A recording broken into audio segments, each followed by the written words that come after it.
New Bedford, and welcome to another edition of Let's Talk. I am Debora Coelho, your City Councilor at Large for New Bedford. And today, as always, we have something exciting going on, and today we have a wonderful couple that has incredible roots to New Bedford, dating back all the way to 1917 with the whaling industry, which is really amazing. We have with us Dr. Joseph Zach Souza and his lovely wife, Dawn Blake Souza. Welcome. Hello there. Well, this is incredible. I have met both of you together and as individuals, and each time I'm always impressed. Every time I learn more and more of both of you. Thank you. Really good to be here. Oh, good. So this is going to be really exciting. And Dr. Souza, we're going to start out with you. Why don't you go ahead and tell us about your birthplace, your parents, and how you came about to New Bedford? Well, I was born in the Cape Verde Islands, as well as my parents. And my parents had been here in the United States. My father came as a whaler back in 1917, and they were married here and decided to go back to the Cape Verde Islands on vacation. And in the process of that vacation, World War II broke out. And they tried to get back to the United States, and they couldn't. So I was born over there. I was meant to be born here, but I was born over there, and I'm proud of that. After the war was over, we tried to make our way back here and went to Lisbon. And we got caught in a very bureaucratic thing, because it was always the next month and the following month and the month after that, and we never would get a visa. And that dragged out for 4 years. And since my father had a daughter from a previous marriage, she sent for him, and when he came in 1947, he sent for us a year later. And so we came, and I moved next door to Dawn up in the West End, and started school a week later, not knowing a word of English, in a school where there were no children that spoke Portuguese. What school was it? Just so Harrington School. Across what year was this? This was 1948. And this school was across from the Hathaway School. Well, it's not there anymore because it burned down. It's a playground today. But I have very fond memories of those years, and to me that was America. That's the America that my parents had taught me. So everything that happened was, yes, it's true, it's true. That's the way my parents said it was. Yeah. What did your parents say America was? Well, they were very patriotic to this country. And since they came and they had to start building from scratch, and they thought that it was a land of opportunity, and you could do just about anything that you wanted to. So you were instilled with the American dream before you even got back? Absolutely, yes. And you lived by that all your life, which is really amazing. I'm thankful for that. Yeah. I see it, I see it. I can't complain. Now, going on with that American dream, I know you have so much to discuss, but I find this fascinating because this is really part of the American dream as well. Even for an immigrant, we want to be Americans, and here you are. Yes, that was the beginning.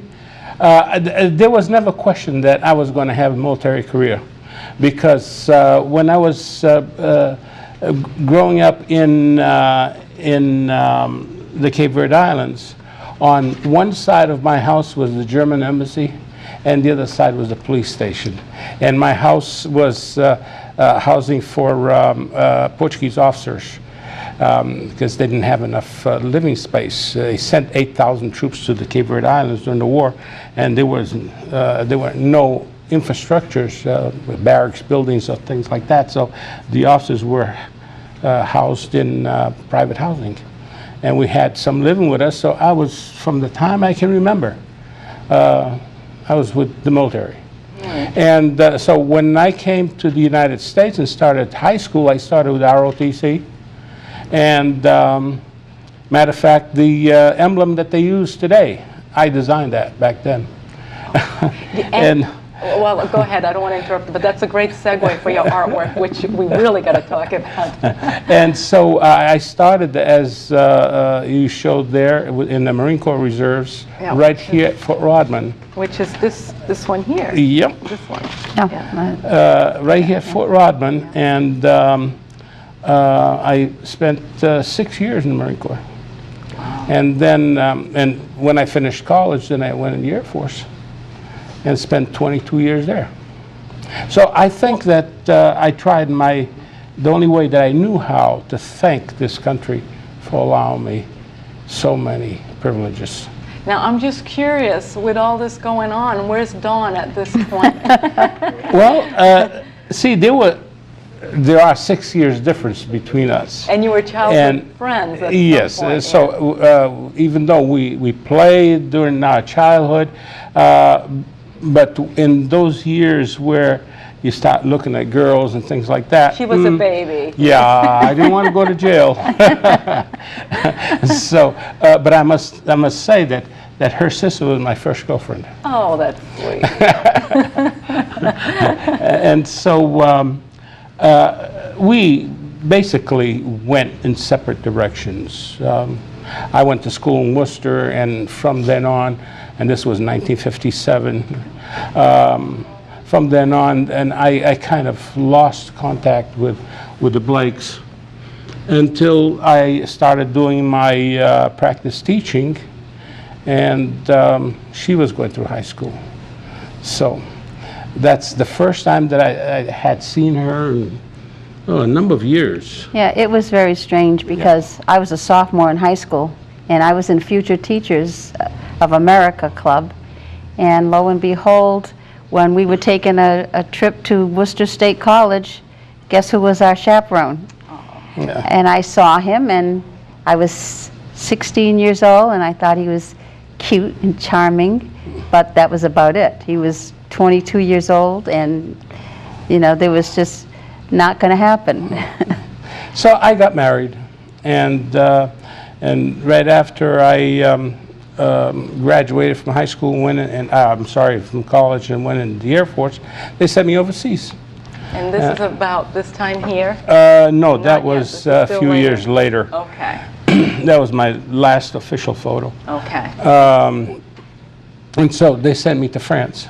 And that's where I went with my new wife, and we spent a year in France, and then from there I went to Spain, in Madrid, and spent another 2 years there. Then from there I went to Sioux City, Iowa for 18 months, and then I went to Panama for 3 years, back to Alabama for 4 years, then I went back to Spain for another 7 years. So in total, in 22 years I spent in the Air Force, I spent 16 overseas. That's amazing. And during that whole time, I had completely lost touch with... You started out in the military as a young man, and then how many years total? 28. 28. Now that's really incredible, but there's another aspect that I really want to touch on is your artwork. And you brought some of the artwork with you here today, but the interesting part is, even though you always had the sense of art, you came around back to it after your military career. So do you want to talk a little bit about that? Initially, I wanted to go to Swain School of Design, and but I also wanted to go in the military. And the course in Swain was not accredited by the military, so I couldn't get a commission with that course. And that's why I ended up going to Worcester. And so that interest just kind of fell by the wayside, but it stayed there inside of a little box. Well, the interesting part is some of your artwork is actually in the Military Museum right here in New Bedford. Yes, it is. Yeah, talk about some of that artwork as well. Yeah, I have some a few pieces there. One of them is a tribute that I did to the Korean veterans, whom we've thought of as the forgotten veterans. And so I wanted to have something there that would really say something about those valiant men who fought in that war. And so I painted a picture of the, we don't like to say a retreat, so it's an advancement in the opposite direction of the Marines in the Chosin Reservoir. And it was a very important period because that's when the Chinese entered the war. And so there's that painting that's there. I have one of the ship's bell from the Constitution, and the portrait of Sergeant Carney, and one that I'm very proud of, which is a portrait of José Monteiro, better known to everybody in New Bedford, Massachusetts, who know of him as Monty. And that's who Monty Park is named after. Unfortunately, not many people knew what Monty looked like. So I got in touch with the family. They sent me a picture of him, and I did a portrait that hangs at the Military Museum. I surely invite everybody to go look at all your artwork. I know I learned a lot when I was there, and I was really impressed with your artwork. And with that, I know one of the ladies that had a great influence on your artwork is right here. Excuse me. And we're going to take a short break, and when we come back, we're going to talk about this lady who's had a great influence in Dr. Souza's life, and that's his wonderful wife, Dawn Blake Souza, and we're going to dedicate the second half of the show to her, her family, and her incredible roots and contributions to a wonderful city of New Bedford. So please stay tuned, and we'll be right back.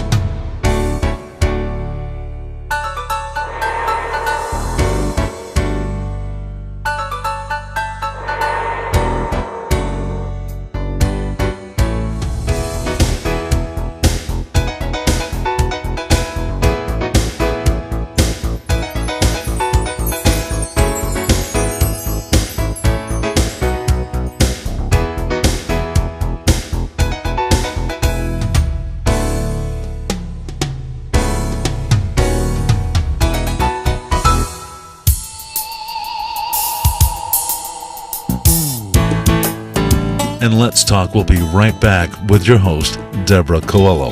For more information, you can give us a call at 508-971-0123.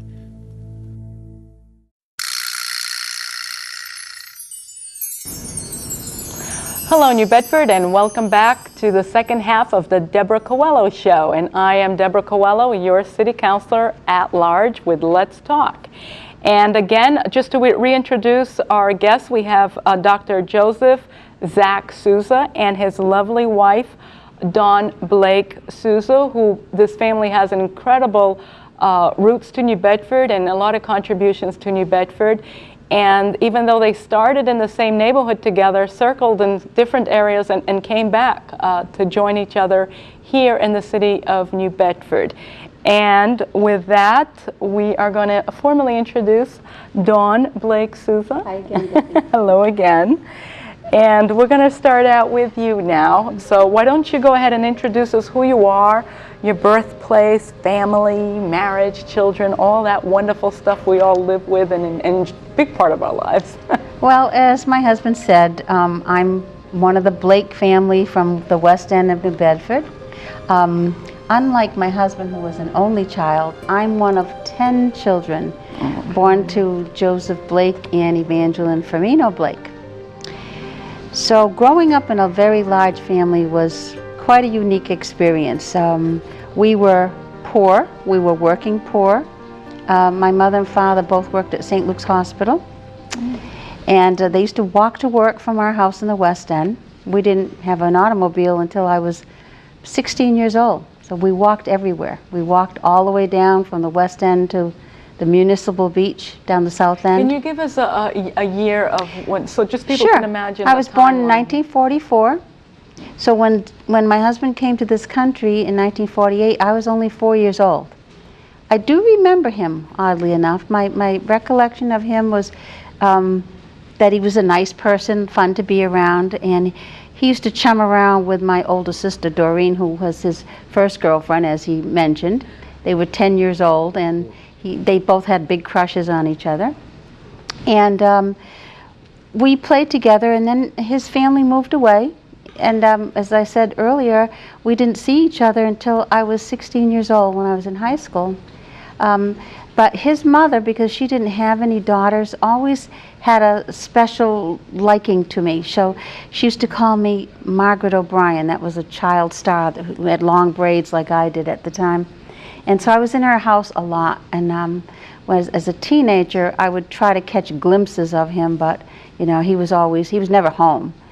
So basically, we saw each other once when I was, I got married right after high school.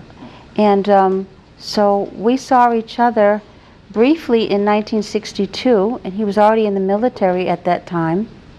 And strangely enough, I met his late wife, Rosa, on one occasion at their home, and she was just so beautiful and so worldly, and I was just this 17-year-old kid from New Bedford, and I felt a little bit bad about that. But he was very handsome and dashing young man, and he went his way and I went mine. And how many years later? 38 years later, I found myself living, well, I had graduated from college. Yeah, I'm so glad you mentioned that, because this is really an important aspect. Now, this picture here shows your children at this point. Yeah. And you had 5 children. That was very total. interesting time, because when I graduated in 1962, I left New Bedford in my senior year of high school and transferred to Cape Cod. We moved to Cape Cod. I graduated from high school down there and got married right after high school. And it was always my desire to go to college and always my desire to become a teacher. And so when my youngest child went to school, I was able to go to college, and I graduated, and my children were 13, 12, 11, and 8 years old. So I always tell young ladies that it's, any young person, that it's never too late to start college. And it was tough because I had the children, but I was able to do it. That's when I got my bachelor's degree from UMass Amherst. So years later, I found myself divorced and needed to support my children. That my education really came in handy. So I was able to do that. And that picture there is of my 5 children. I had another child from a second marriage years later. And I found myself living in Phoenix, where I was an assistant principal of a high school after many years of teaching. And it was really kind of a circuitous route, but Zach and I found each other once again. He became a widower, and I was divorced. And the circumstances of how we found each other is really the source of a whole other book. But the internet played a part in it. And the Cape Verdean homepage played a big part in that. We found each other, we corresponded for a while. And I wasn't leaving Arizona. I had a home and my family there. And Zach found himself alone and widowed and flew out to Arizona. And that's where the art came in, because I was very busy as a high school administrator working long hours. And Zach was bored, didn't know anybody in Phoenix. And I said, Zach, why don't you take up a hobby? And he said, I'm not sure what I want to do. And I said, do something you've always been interested in. He said, art. Go take art lessons. And he did. And after 4 lessons, just 4 lessons, his art teacher said, you don't need me, go on your own. And that's what where his new art career was born. And so after a year living in Phoenix, we decided to come back to Massachusetts. And where in Massachusetts? New Bedford. New Bedford, my home by the sea. Yes. And so we found ourselves back here, very happy to be back here where our roots were. He always had ties to New Bedford, to the sea. I had ties. My grandfather came here as a whaler as well. And we just found we had so much in common. Our art, the music, he also was an accomplished musician. I like music. I'm not able to play, but I like singing. And so that's kind of what brought us together, and just the cultural roots and loving New Bedford. And found ourselves just back in our community and contributing the best way that we can. And this is how I've been really attracted to both of you as a couple and even as individuals, is that in a lot of different events, there you are. You know, you're really rooted in New Bedford, but you're also very active in New Bedford right now through your retirement years, and I'm so impressed with that. And I know Dr. Souza actually volunteers right in the Military Museum. Yes. You know, and you have other contributions that you do now. Well, I am teaching at BCC. Oh, great. I love BCC. You know, This I graduated. semester I have one class of sociology, one of psychology. Oh, that's great. You know, and that keeps me busy. We Excellent. never stop. There's always, one of the reasons why I was so anxious to come back to New Bedford from Phoenix is the cultural diversity of this area. And there's so much to do here. You know, people say, oh, New Bedford this, New Bedford that. I think having lived in other places, having experienced other cultures, I think I have a greater appreciation for New Bedford. We never stop. We're always busy. We volunteer. I'm on the board at the Whaling Museum. We're just an integral part of this community. And we love New Bedford. And like you, Debbie, we feel like we have to be ambassadors for when people come here from other states, we take them around, and it's such a beautiful area, and our culture is so rich. Our history is so rich here. And my family goes back a long way. I have great-great-great-grandparents buried at Oak Grove Cemetery who were born in the 1700s. And so my ties to this community go way back. But also, I think our sense of social awareness and social justice come from both his parents and their background, and our parents and what they taught us. I think I could speak for Zach when I say that our parents, both sets of our parents, taught us family values and that giving back and being grateful for what you have. We weren't wealthy people, but we were very, very rich in our family history and knowing who we were, where we came from, our sense of community.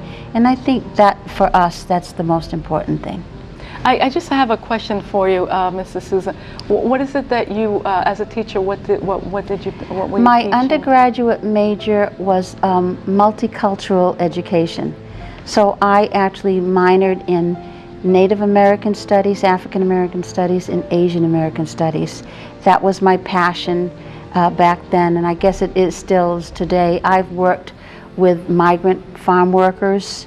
I've been involved in environmental issues, pesticide watch in Arizona, and so forth.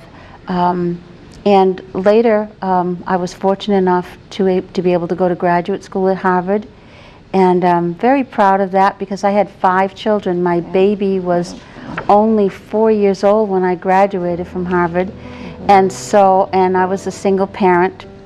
I put three of my kids through college, and so there's just, to me, there are no limitations on us, only what we put on ourselves. Absolutely. You're such an inspiration to so many of us that know you. And one of the reasons why I'm always promoting people here in this community show is because I think a lot of times we just walk by each other in the community and not know who we are.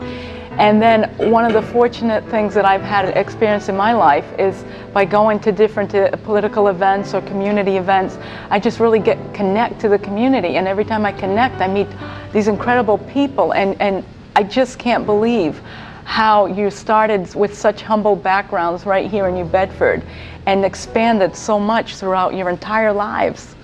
And then you would think you'd come back, sit down, and oh, I'm tired. But no, you just keep going. I look today at the school, the education system in New Bedford that's under a lot of criticism today. And one of the differences that I find is that children belonged not just to families, whether it was a single parent family, it didn't matter. They belonged to a neighborhood and they had mentors in their neighborhood. When I was a little girl, every time I got my report card, I must have had 10 neighbors that would want to look at it and would encourage me, and they'd give a little nickel or a little dime. Oh, you got a good grade, here's some. But it was the encouragement that we got of everybody cared. We had a nurturing community, and I think that's one of the pieces that's missing today is a lot of the kids don't feel rooted in the community, and I think that's probably one of the biggest factors. I have to say, I agree with that. I think a lot of times we leave it up to the school system to take care of everything and even kind of like, play the family. And I'm very supportive of families. I think we have incredible roots of the values of old-fashioned families. And I value that more so than ever because I grew up in a sense, in a lot of ways that both of you grew up. In my particular case, big family. Very serious roots. You did what you had to and you didn't ask questions. And you went to school and you were obedient. So, but unfortunately, a lot of that has left and has to come back into society. And it's with folks like you contributing the way you do and encouraging even myself along the way. That's pretty amazing that you're actually very active in society. And we don't stop. We don't stop. I think this is great. Thank you so much for taking the time out of your busy schedule to be here with us today. And I know a lot of folks are watching this, and I know they're feeling the inspiration that I'm feeling right now. And if there's one thing I love, is a human story. And in this particular case, the story has a childhood story, it's an immigrant story, it's a love story, it's an educational story, and it's an art story. And the best part, it's a New Bedford story. So with that, thank you so much, and thank you for being who you are. We really appreciate this opportunity. Thank you. Well, thank you, New Bedford, for joining us. Thank you for listening to this inspirational story of such a wonderful couple, Dr. Souza and his lovely wife, Dawn Blake. I hope that you felt the inspiration that I know I felt here talking to this wonderful couple that has incredible roots to our city. If you have a story that you want to share with the community, please don't hesitate to call Debora Coelho at 508-971-0123. Thank you again for listening and joining in, and until next time, love you, New Bedford.